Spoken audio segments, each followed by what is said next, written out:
Here, Lee, time for breakfast. Oh, what? What that look? That's enough for the wounded, right? Daughters-in-law that don't work are like pigs, right? My mother-in-law said mockingly to me, who was unable to do housework because of a broken wrist. What she held out before me was, to my surprise, food scraps. A plate of banana peels, fish bones, coffee grounds, etc., all jumbled together. I glanced at my husband, who was pretending not to notice and eating a delicious-looking piece of boiled fish. This is just too much. When I raised my voice in protest, my husband put down his utensils and said, Mom is right, isn't she? If you can't do the housework even though you're a housewife, you don't deserve to exist. I was blindsided by his words. My husband and mother-in-law ignored me and resumed eating happily together. I felt miserable, and at the same time, a thought occurred to me. My name is Lee, and I will be 40 years old this year. I'm a stay-at-home mom. I used to live with my husband Ben and our son, who is in 6th grade, in a rented apartment. Currently, we live with my mother-in-law at their house. When we first got married, we lived separately from my parents-in-law in close proximity. But when my father-in-law passed away last year, we started living together. This was Ben's suggestion. My mother-in-law is still very active and does not need nursing care. However, Ben thought it would be lonely to live alone in a big house, so he decided to move in with her. I didn't feel particularly bad about moving in with her. We used to go back and forth a lot before we moved in together, and since her house is in the same school district, I was in favor of moving in with her. And my parents' house is far away, but my brother and his wife live with them there, so there was no problem. Finally, we started living together. My mother-in-law was very supportive of the housework and shared it with me. My son seemed to like my mother-in-law, and I often saw them playing together. To be honest, I was relieved. I was still anxious. I wondered if we would be able to get along even though we were family. That's what I thought. However, when I opened the door, life together was going well. I was glad I took Ben's suggestion. I thought so. But it was 3 months after we started living together that I first felt a sense of discomfort. Mom, I'm sorry. I'm cooking today, so can I ask you to do the laundry? I asked in my usual tone. I'm not feeling well today. I will leave it to you. With that, my mother-in-law plopped down on the sofa and started watching a variety show. I guess there are days like that. I did as I was told and did all the chores. However, the next day and the day after that, my mother-in-law did not do any housework. In the beginning, she would say, I have to go out now. She gave various reasons, such as I'm busy with my things, but gradually, that stopped and she began to take it out on me for no reason at all. I thought it was a little strange at this point, but I did not protest strongly. Up to this point, I had been doing all the housework for 3 people by myself. Although, the addition of my mother-in-law had increased the number of household chores for 4. I did not consider it a particularly heavy burden, but I was naive. She took advantage of the fact that I didn't say anything to her, and she gradually showed her true colors.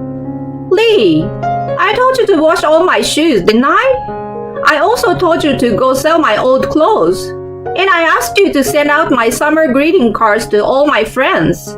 Why didn't you finish them at all? Oh, I'm sorry. Yesterday and today, we had the parents' meeting of my son's baseball team. When I replied, my mother-in-law glared at me and became angry. Don't make excuses. Just do it now. If you don't go to bed, it will be done by the end of the day. That day was the beginning of my mother-in-law's abuse of me. I was perplexed by the drastic change in her attitude from when we first started living together. And yet, She was still the same kind and good grandmother to my son, so I didn't understand what was going on. I wondered why this had happened and decided to talk to Ben about it. But Ben said, I think it's your fault for being so slow. He would only say in half-jokingly. One day, after such a situation had continued, it was the day when, after a while, my son was on a school trip. The day went by quickly, as I was thinking about whether he was having a good time and whether I hoped he came back without any injuries. I was about to take a bath and go to bed when Ben called out to me. Oh, I want some ice cream. Lee, go get me some. The one that's only available at the convenience store. It was 11 p.m. and raining. What? If you want ice cream so bad, why don't you just go get it yourself? As I said this, Ben suddenly shouted out loud, I told you to go! Why can't you listen to me? I had never seen Ben yell before, so I froze in surprise and couldn't move. Then my mother-in-law came after me. You're so cocky, even for a daughter-in-law. You should have just gone shopping like he told you. I was so exhausted by their stares that I put on a jumper over my nightclothes and ran out of the house. It was dark outside, and the rain beat hard against my umbrella. I shrank back to avoid getting wet as much as possible and headed for the convenience store. How did this happen? The convenience store was about 10 minutes away from our house, but that was only if I rode my bicycle. It was raining, and I couldn't ride my bike, so it took longer than that. By the time I finally arrived at the convenience store, my pants were soaking wet. I bought an ice cream and left the convenience store. I can't wait to go home, and I want to take a bath again. With these thoughts in mind, I walked faster than when I first arrived. I could see my house soon. That's when it happened. I was sprayed by a car coming from behind, and I jumped in surprise. I quickly put my right hand on the ground. It was a mistake. I felt pain in my wrist like I had never experienced before. As it turned out, I had broken my right wrist. I rushed to the emergency room where I was treated and told that I had broken my right wrist.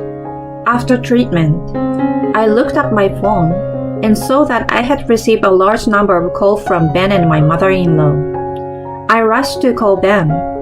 Hello, Ben. I broke my wrist. I'm at the hospital.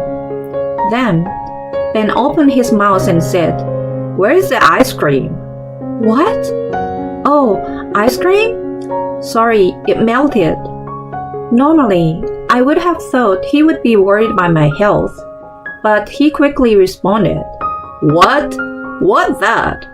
I was looking forward to it. You can't even go shopping properly. With that, Ben hung up the phone. I was going to ask him to pick me up. I called Ben several times after that, but he never answered. I called a cab and went home alone, half crying. When I arrived home, both my mother-in-law and Ben were already asleep and did not greet me. I wanted to talk to Ben, so I went to our bedroom. I noticed a sign on the door. Dear Lee, do not open the door. Do not wake me, it said. Feeling miserable, I took a shower and fell asleep alone on the living room couch. The next morning, I awoke to the sound of my mother-in-law's voice. Honey, you are disturbing me by sleeping here. Here, I made you breakfast. Go eat it. You can't do your chores anyway, can you? My mother-in-law pulled me by the arm and I sat up. I couldn't understand what was going on because I had just woken up from sleep, but I wondered if my mother-in-law was concerned about me in her own way. At the dining table, Ben was already there in a suit, poking a boiled fish. Here, Lee, breakfast is ready.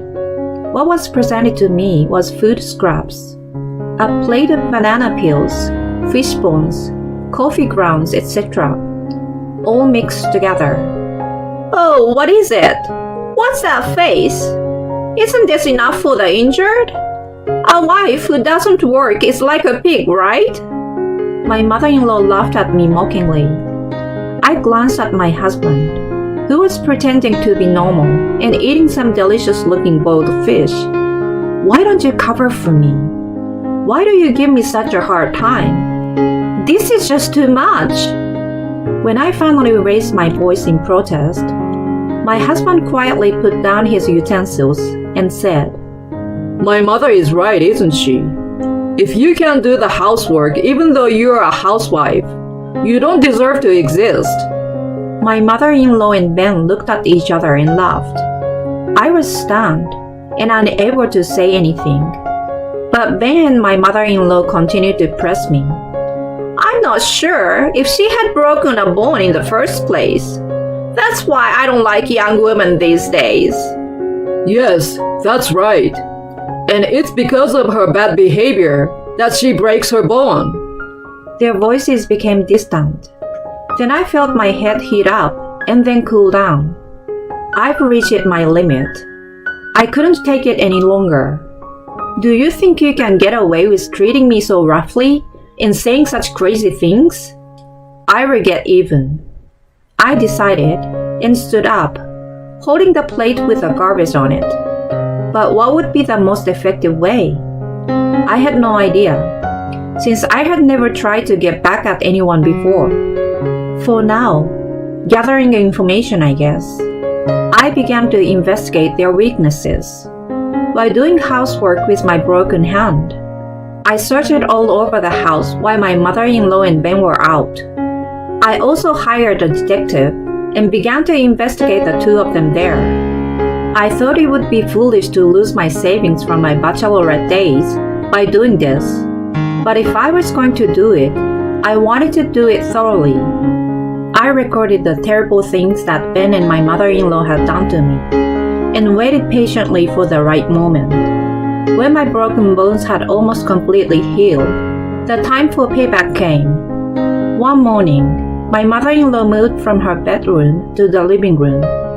My mother-in-law's bedroom was on the second floor, and the living room was on the first floor. Inevitably, she had to go down the stairs. She seems to sleep on the way down, and a terrible sound echoed through the house. My son and I rushed toward the stairs, but it was already too late. My mother-in-law was lying in a heap at the bottom of the stairs. We rushed to the hospital for treatment, where she was diagnosed with a broken ankle. My mother-in-law looked dejected and was muffled and silent. She would occasionally mutter, "Oh, it hurts." That night, when I was able to use both hands to my satisfaction, I put my skills to the test and prepared dinner. The whole family was at the table. It was a disaster, wasn't it? Mother, please cheer yourself up with delicious food. I smiled and put the food in front of my mother-in-law. My mother-in-law's face turned pale, clearly upset. What the hell? Stop harassing me! I'm injured! What I served as her supper was food scraps, banana peels, fish bones, coffee grounds, and various other garbage were mixed together and added on top. I decided to return the favor that my mother-in-law had done to me before.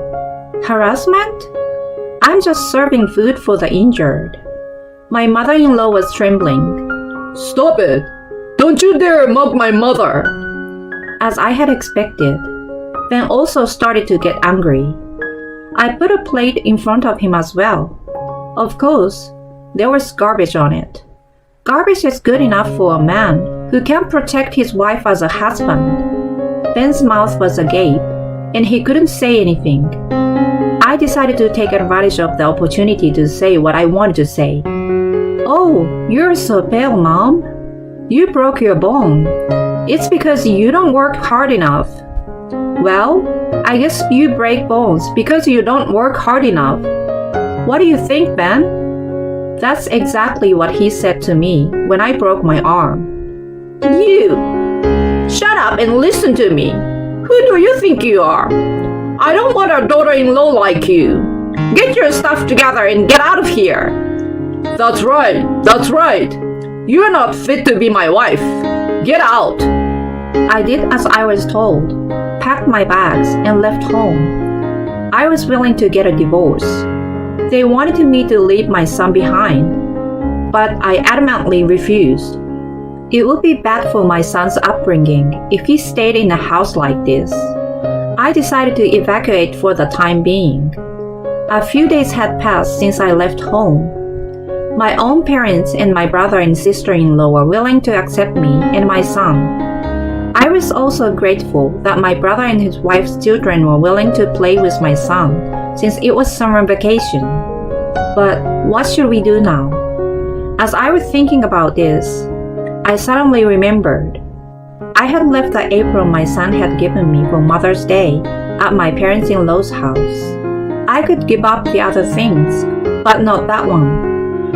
I left my son with my parents and returned to my parents-in-law's house alone. It was a good opportunity to talk about the future. With this in mind, I drove to my in-laws' house. It took about an hour and a half on the highway. I arrived at my parents-in-law's house. I tried to stop the car, but another car had already been parked there. It was a car I had never seen before.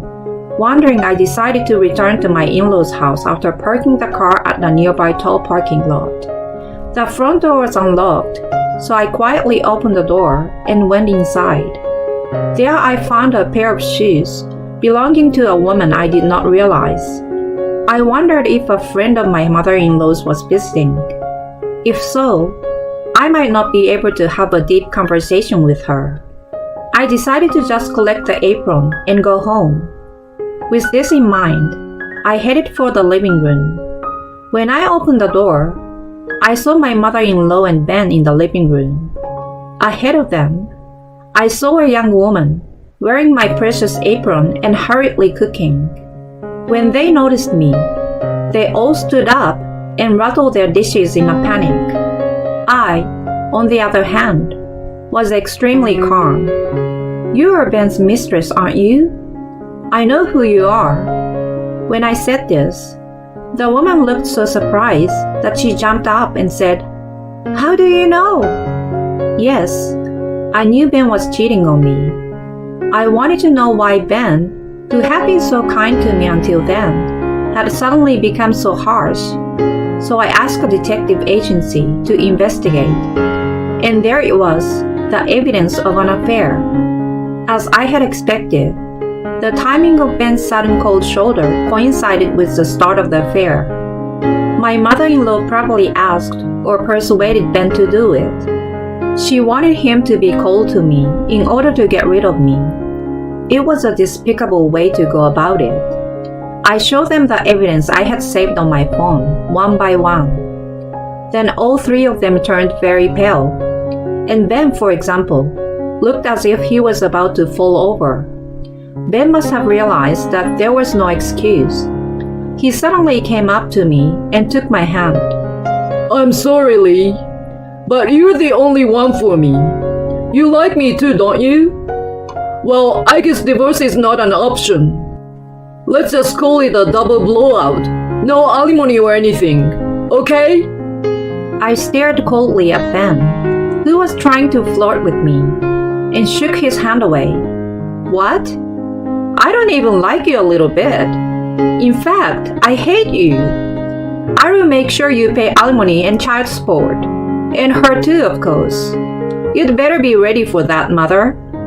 When I said that, my mother-in-law tried to come over to me in a panic.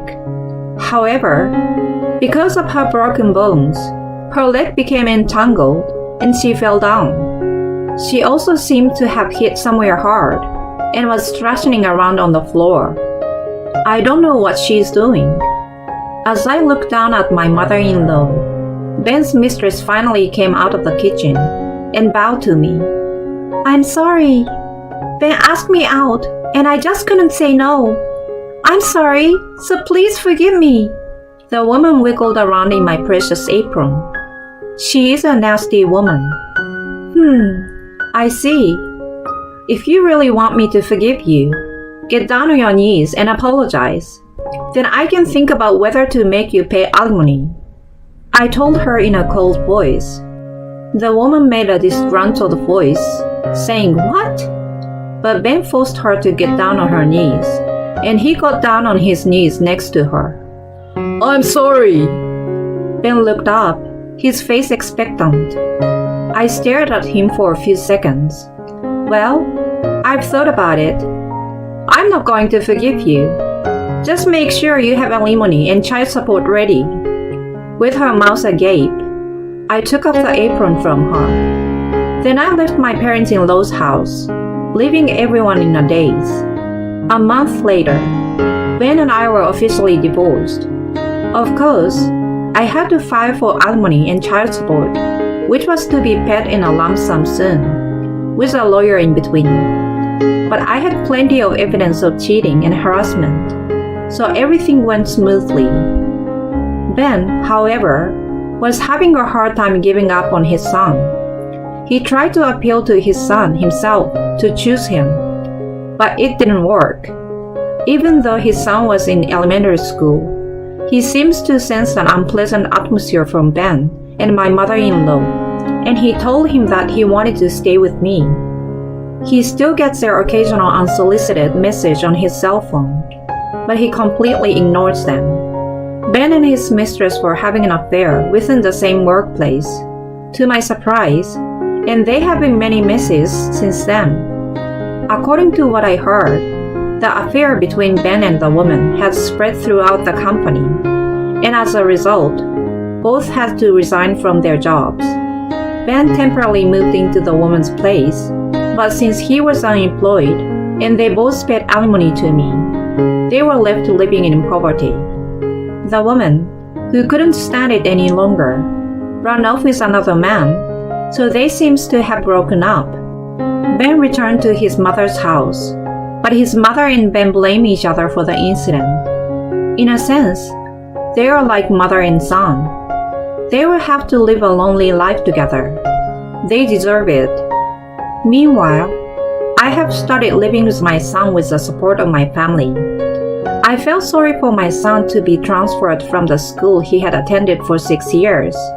So I rented an apartment in the school district where we had lived until this point, just for a few months until graduation. Recently, he has been able to settle down and get back to a more peaceful life. The other day, I went to an amusement park with my son for the first time in a long time, and he said to me, "Mom, I will protect you from now on." What a kind and gentle boy he is. I hugged my son, who looked embarrassed, and promised myself that I would protect him.